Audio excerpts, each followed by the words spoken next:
दवाखान्यामध्ये न्यायचं आणि सरकारी दवाखान्यात जेव्हा डॉक्टर सांगतायत की अरे हा फिजिकली अनफिट आहे, तुम्ही याला अटक नाही करू शकत, त्यावेळेला त्याला फिजिकली फिट आहे हे सांगण्यासाठी त्याच्यावर जोर जबरदस्ती करायची। हे फिजिकली फिट ठरवणं किंवा अनफिट ठरवणं कोणाच्या हातात आहे? तर अर्थात तिथले वैद्यकीय अधिकारी। वैद्यकीय अधिकारी कोण आहे? संपदा मुंडे आहे। संपदा मुंडे जेव्हा सांगते की he is not physically fit, त्यावेळेला रणजितसिंह नाईक निंबाळकर आणि त्यांची लोक सांगतात की तुम्ही बीडचे आहात म्हणून तुम्ही वाचवताय का? ज्या रणजितसिंह नाईक निंबाळकरांनी हे कामगार उचलून आणायचे, त्यांना मारहाण करायची आणि त्यांच्यावर पोलीस कंप्लेंट दाखल करायची। मोडस ऑपरेंडसी काय आहे? त्याला उचलून आणायचा, त्याला बेदम मारहाण करायची, तो अगदी म्हणजे गलित गात्र झाला पाहिजे, तो मरायला टेकला पाहिजे आणि मग त्याला पोलीस स्टेशन मधून, म्हणजे पोलीस स्टेशन मध्ये तर गुन्हा नोंद होणारच आहे त्याच्यावर, पण त्याला दवाखान्यात न्यायचा, सरकारी दवाखान्यामध्ये न्यायचं आणि सरकारी दवाखान्यात जेव्हा डॉक्टर सांगतायत की अरे हा फिजिकली अनफिट आहे, तुम्ही याला अटक नाही करू शकत, त्यावेळेला त्याला फिजिकली फिट आहे हे सांगण्यासाठी त्याच्यावर जोर जबरदस्ती करायची। हे फिजिकली फिट ठरवणं किंवा अनफिट ठरवणं कोणाच्या हातात आहे? तर अर्थात तिथले वैद्यकीय अधिकारी। वैद्यकीय अधिकारी कोण आहे? संपदा मुंडे आहे। संपदा मुंडे जेव्हा सांगते की he is not physically fit, त्यावेळेला रणजितसिंह नाईक निंबाळकर आणि त्यांची लोक सांगतात की तुम्ही बीडचे आहात म्हणून तुम्ही वाचवताय का? म्हणजे बीड हा काही स्टिग्मॅटाइज जिल्हा आहे का? बीड मध्ये माणसं राहत नाहीत का? बीड मधल्या माणसांना काळीज नाहीये का?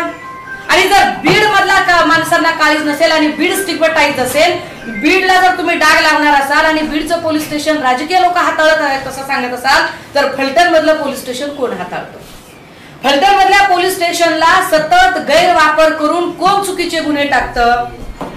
माझ्याकडे काही FIR आहेत। रणजितसिंह नाईक निंबाळकर जेव्हापासून भाजपमध्ये गेले, किती त्यांनी पोलीस कंप्लेंट केल्या?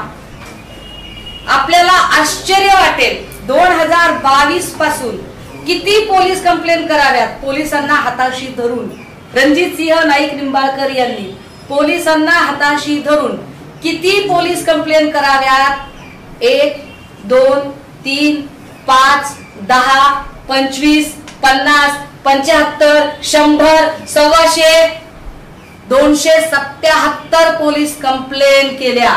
होय दादा, शॉकिंग आहे ना? 277 पोलीस कंप्लेंट रणजितसिंह नाईक निंबाळकर यांनी पोलिसांना हाताशी धरून केल्या आणि ज्याच्यामध्ये पोलिसांनी काय पद्धतीने लोकांना त्रास दिला, माझ्याकडे त्या प्रत्येकाची यादी आहे।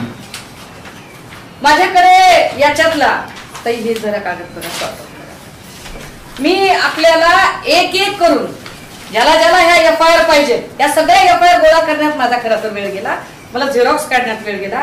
किती FIR कराव्यात, काय FIR घ्यायच्यात त्या घ्या तुम्हाला।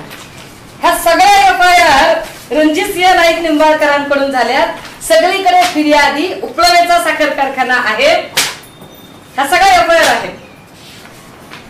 घ्या। नाही, ह्या कामगारांवरच्या आहेत।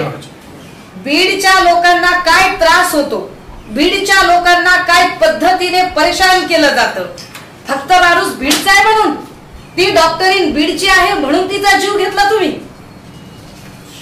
ह्या किती पोलीस कंप्लेंट आहे? ह्या सगळ्या पोलीस कंप्लेंट FIR आहेत, या कंप्लेंट नाही, या FIR आहेत। या सगळ्या FIR मी तुमच्यासाठी आणल्या आहेत। याच्या सगळ्या मी तुम्हाला सॉफ्ट कॉपी द्यायला तयार आहे। किती द्यायच्या? जीव घेता एखाद्याचा आणि कुणाच्या जीवावर उड्या मारतात रणजितसिंह नाईक निंबाळकर? देवेंद्र फडणवीसांच्या। आणि देवेंद्र फडणवीस सांगणार की मी यांना क्लीन चिट देतोय। कोणत्या आधारावर क्लीन चिट दिली त्यांनी? काय त्यांनी या सगळ्या FIR बघितल्या का? अरे एका दिवशी 14 FIR दाखल झाल्या। कोण पोलीस अधिकारी आहे ते? तो महाडिक कोण आहे? तो राहुल धस कोण आहे? बदने कोण आहे? जायपात्रे कोण आहे?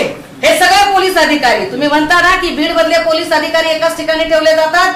फलटण मध्ये काय चाललंय मला बीडशी काही घेणं देणं नाही, मला बीडच्या राज्यकर्त्यांशी पण काही घेणं देणं नाही। माझं स्पष्ट म्हणणं आहे की बीडच्या राज्यकर्त्यांनी सुद्धा ऊसतोड कामगार आणि त्यांच्या मतांचा गैरवापर केलेला आहे, त्यांनी त्यांच्या कल्याणाचा विचार केला नाही। पण यामुळे बीड मध्ये जो ऊसतोड कामगार आहे त्यांचा प्रश्न ऐरणीवर आलाय की काय हलाकीचं आणि गुलामांचं जगणं ते जगत आहे. अरे माणसं बॉयलर मध्ये उचलून टाकली राव, उचलला माणूस आणि बॉयलर मध्ये टाकून दिला, मरून गेला माणूस, त्याची दाद फिर्याद नाही काही. बर, आता हे सगळं चालू असताना ही मोडस ऑपरेंडसी आहे की पोलीस स्टेशन हाताशी धरायचं, वाटेल तेवढे गुन्हे दाखल करायचे, मारहाण करायची, अगदी पोलीस स्टेशन मध्ये जाऊन पण कधी कधी मारहाण करायची आणि त्याला परत आपल्या कारखान्यावर आणायचं. पण परत कारखान्यावर आणताना डॉक्टर कसा काय डिस्चार्ज करेल? डॉक्टर तर म्हणेल की ही इज नॉट अनफिट. मग त्यावेळेला त्याला मेडिकली फिट असल्याचं प्रमाणपत्र देण्यासाठी रणजितसिंह नाईक निंबाळकर हे त्याच्यावर दबाव आणला. पोलीस स्टेशन आणि या सगळ्यांची एक साठगाठ असते. आमचे प्रश्न काही निर्माण होतात की एक महिला डॉक्टर अर्ज करते, ती सांगते की मला अनफिट माणसाला फिट असायला सांगितलं, मी त्या माणसाला 2D इको करायला सांगितलेली आहे, तो 2D इको करायला जाणार होता, त्याचा 200च्या वर बीपी होता आणि मी आर्ग्यू करते, मी वाद घालते, मी काम करत नाही असं म्हणून माझी तक्रार केली गेली. डिपार्टमेंटकडे तक्रार केली गेली.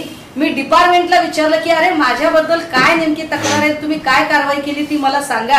आणि ती कारवाई अजिबात सांगितली जात नाही की कोणती कारवाई झालेली आहे. त्यानंतर ती वैतागते, आपण सगळे पत्रकार असण्यापेक्षा माणूस आहात. म्हणजे मला फार चिडचिड याच्यासाठी होते की वैशाली हगवणे प्रकरणात पण हेच झालं होतं. हगवणे प्रकरणात त्या माऊलीने आत्महत्या केली आणि तिचं कॅरेक्टर असोसिएशन केलं. वैष्णवी हगवणे प्रकरणातही तिचं कॅरेक्टर असोसिएशन केलं. सेम मॉडस ऑपरेंडसी आता करताय. सेम आताही संपदा मुंडेचं कॅरेक्टर असोसिएशन करण्याचा प्रयत्न केला जातोय. तिचं चारित्र्य ठीक नव्हतं, ती कोणाला तरी भेटत होती, तिचे काय संबंध होते, असा गलिच्छपणा चाललेला आहे. लाज वाटली पाहिजे या सगळ्यांना.